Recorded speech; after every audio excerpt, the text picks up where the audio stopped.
Assalamualaikum warahmatullahi wabarakatuh. Nama saya Fitri Wulandari dengan NPM 17041000257, jurusan S1 Perbankan Syariah, Fakultas Ekonomi dan Bisnis Islam IAIN Metro. Video ini merupakan salah satu tugas untuk ujian komprehensif dengan dosen pembimbing Ibu Hermanita SEMM. Materi yang pertama yang akan saya sampaikan mengenai sumber dana bank syariah. Jadi sumber dana bank syariah yang pertama ada dari modal inti. Nah, modal inti sendiri ini merupakan dari yang berasal dari pemegang saham, di mana pemegang saham yang berinvestasi kepada bank tersebut. Kemudian laba ditahan. Jadi dalam RUPS biasanya itu ada keputusan bahwa laba ditahan dan laba tersebut bisa digunakan untuk bank syariah itu sendiri. Untuk alokasi dana, jadi setelah terkumpul dana pihak ketiga, maka bank itu mengalokasikan dana menggunakan pembiayaan-pembiayaan seperti produk-produk yang sudah tersedia di bank syariah. Selanjutnya untuk produk yang ada di bank syariah itu, produk perhimpunan khususnya, ada wadiah, lalu ada al-mudharabah, kemudian ada mudharabah mutlaqah, mudharabah muqayyadah, seperti itu, investasi ya, investasi khusus maupun umum. Selanjutnya untuk penyaluran dana atau pembiayaan. Nah, jadi penyaluran dana dalam bank syariah ini melalui pembiayaan, di mana pembiayaan di sini ada prinsip jual beli, prinsip bagi hasil, lalu prinsip sewa menyewa. Untuk prinsip jual beli itu seperti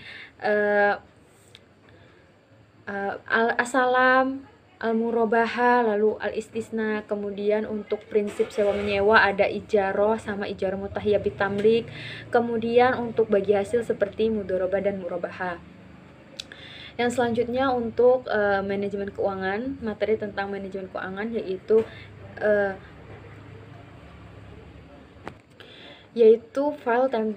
file time of money. Jadi di sini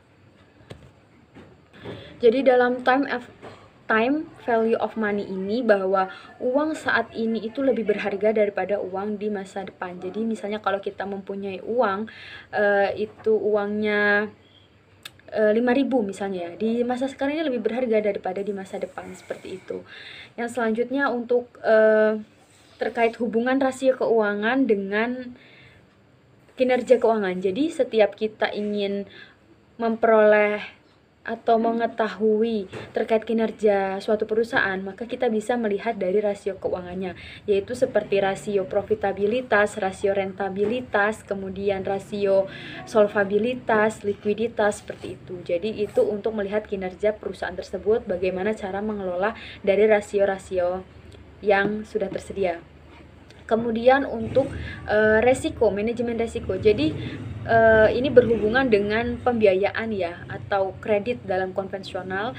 Nah, jadi perusahaan itu sebelum memberikan kredit atau pembiayaan pasti harus melihat bagaimana calon nasabahnya. Itu ada yang namanya 5C. Jadi karakter, capacity, capital, collateral, dan condition. Nah, karakter sendiri itu adalah melihat dari karakter nasabah itu. Lalu capacity itu melihat bagaimana si nasabah itu dalam mengelola usahanya.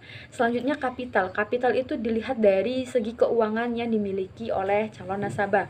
Kemudian kolateral, bagaimana agunannya yang dijadikan untuk jaminan sebagai pembiayaan atau kredit.